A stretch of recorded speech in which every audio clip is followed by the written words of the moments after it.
नमस्कार दोस्तों, स्वागत है आपका हमारे चैनल संस्कृति सागा में, जहां हम आपको भारत के प्रमुख धार्मिक स्थलों और उनकी अद्भुत पौराणिक कथाओं से रूबरू कराते हैं।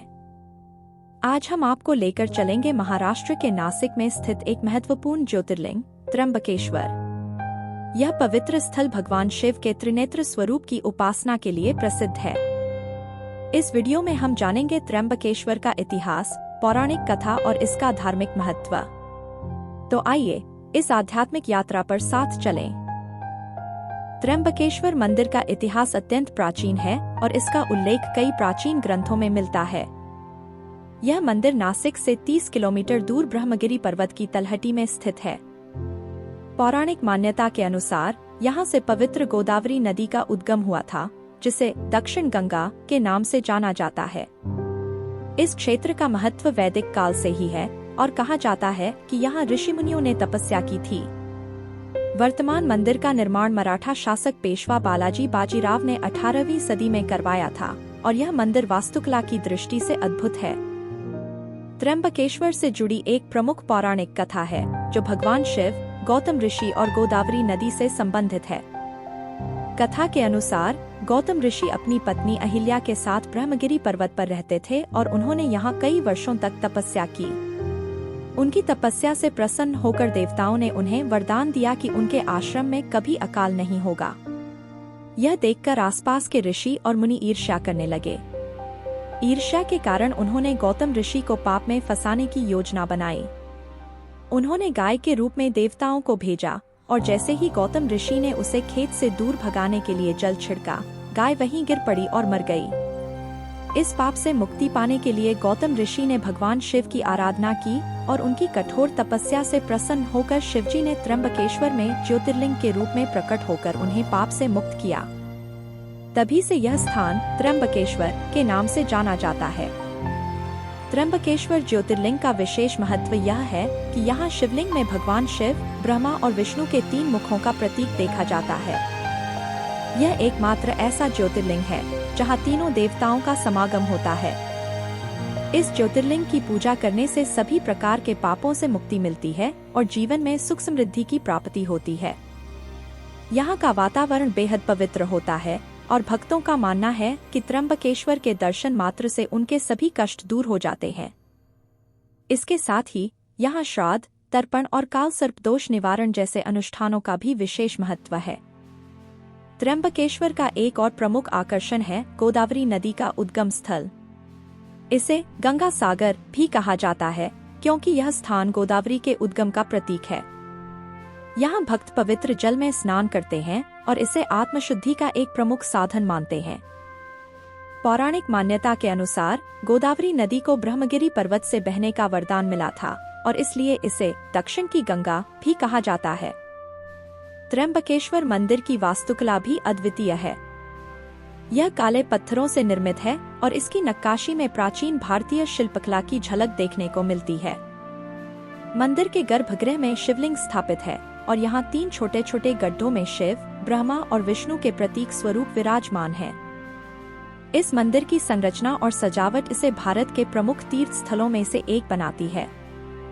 त्र्यंबकेश्वर मंदिर का महत्व केवल ज्योतिर्लिंग तक सीमित नहीं है, बल्कि यहाँ हर 12 वर्ष में कुंभ मेले का आयोजन भी होता है।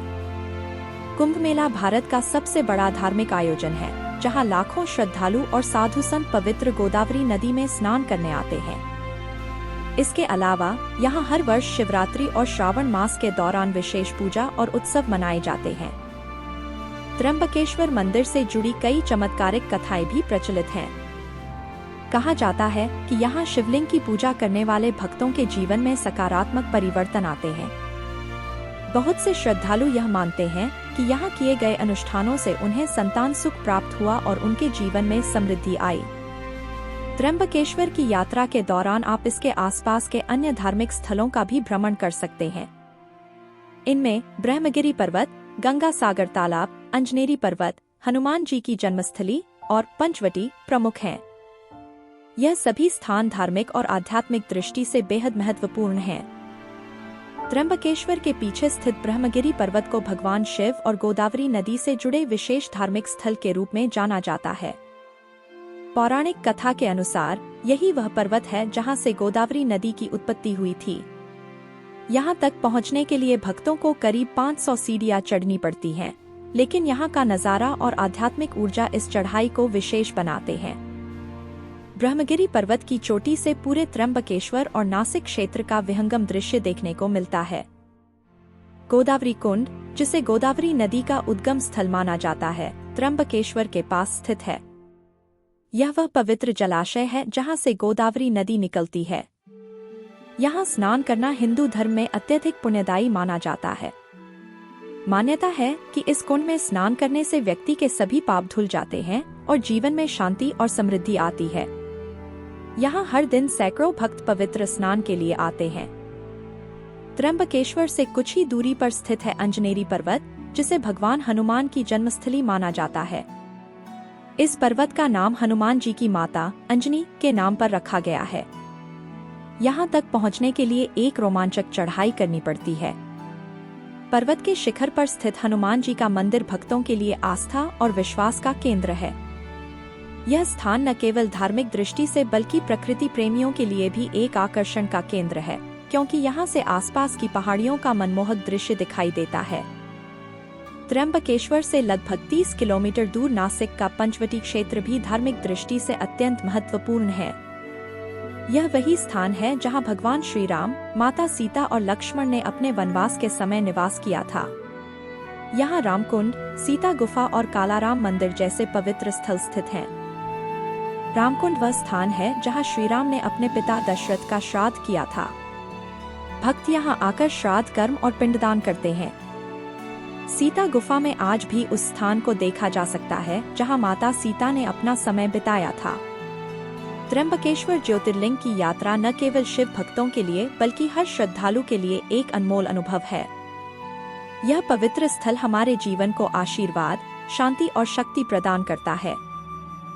दोस्तों, यह थी त्र्यंबकेश्वर ज्योतिर्लिंग की अद्भुत यात्रा। हमें उम्मीद है कि इस वीडियो ने आपको भगवान शिव की महिमा और त्र्यंबकेश्वर के महत्व से अवगत कराया होगा। अगर आपको यह वीडियो पसंद आया हो तो इसे लाइक करें, अपने दोस्तों के साथ शेयर करें और हमारे चैनल संस्कृति सागा को सब्सक्राइब करें ताकि आप हमारे साथ ऐसी ही और आध्यात्मिक यात्राओं में जुड़ सकें। हर हर महादेव। धन्यवाद और शुभ यात्रा।